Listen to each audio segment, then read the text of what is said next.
Hello friends, movies all অ্যাবাউটে আপনাদের স্বাগত। Akshay Kumar tiger Shroff অভিনীত বড়ে মিয়াঁ ছোটে মিয়াঁ মুভিটির টাইটেল ট্র্যাক ড্রপ করা হয়েছে। বড়ে মিয়াঁ ছোটে মিয়াঁ বললেই না আমাদের চোখের সামনে অমিতাভ বচ্চন গোবিন্দের জুটিটাই কিন্তু ভেসে ওঠে, আর তার সাথে ওই মুভির টাইটেল সংটা। ওই পুরনো বড়ে মিয়াঁ ছোটে মিয়াঁ গানটার মধ্যে একটা রিদম ছিল, কিন্তু এবারের গানটা ভীষণ ফ্ল্যাট, মোটেই ভালো লাগছে না শুনতে। শুধু তাই নয়, আপনারা পুরনো গানটা দেখবেন, গানটা যেমন ফানি তেমনি সিনগুলোর মধ্যেও পুরো কমেডি একটা ব্যাপার ছিল। আর সবচেয়ে বড় কথা হলো গোবিন্দার এক্সপ্রেশন, মানে জাস্ট কোনো কথা হবে না। কিন্তু এই নতুন গানটাতে অক্ষয় কুমারকে কিন্তু সেভাবে এক্সপ্রেশন দেওয়ার কোনো জায়গায় দেওয়া হয়নি। অক্ষয় কুমারও কিন্তু কমেডি রোল দুর্দান্ত করেন, এতে কোনো সন্দেহই নেই, কিন্তু এখানে কমেডিকে কোনো স্পেস দেওয়াই হয়নি। গানটা সম্পূর্ণ অন্যই একটা ট্র্যাকে চলছে।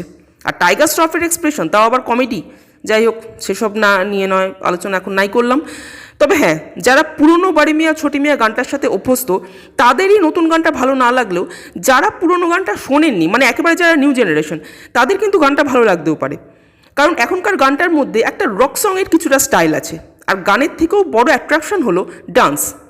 টাইগার যে ডান্সটা দারুণ করেন এটা তো আমরা সকলেই জানি, বাট অক্ষয়ও কিন্তু খুব সুন্দর তালে তাল মিলিয়েছেন। মোট কথা ভিজুয়ালি গানটা খুব সুন্দর হয়েছে, গানটা দেখতে খুব ভালো লাগে, কিন্তু গানটা শুনতে একেবারেই ভালো লাগে না। একটা এক্সাইটমেন্ট ছিল এই গানটা নিয়ে, যে নতুন ভার্সনে না জানি কী নতুনত্ব দেখতে পাওয়া যাবে, কী চেঞ্জ তারা আনতে চলেছেন। কিন্তু নতুন মানে এমনই নতুন করলো, এমনই চেঞ্জ করলো যে এক্সপেকটেশন একেবারে মাঠে মারা গেল। তো যাই হোক, ওভারঅল গানটা আমার খুব একটা ভালো লাগেনি। আপনারা যারা গানটা শুনেছেন তাদের কার কেমন লাগলো কমেন্ট করে জানাবেন। আর আমাদের ভিডিও ভালো লেগে থাকলে প্লিজ লাইক, শেয়ার ও সাবস্ক্রাইব করতে ভুলবেন না। Thank you.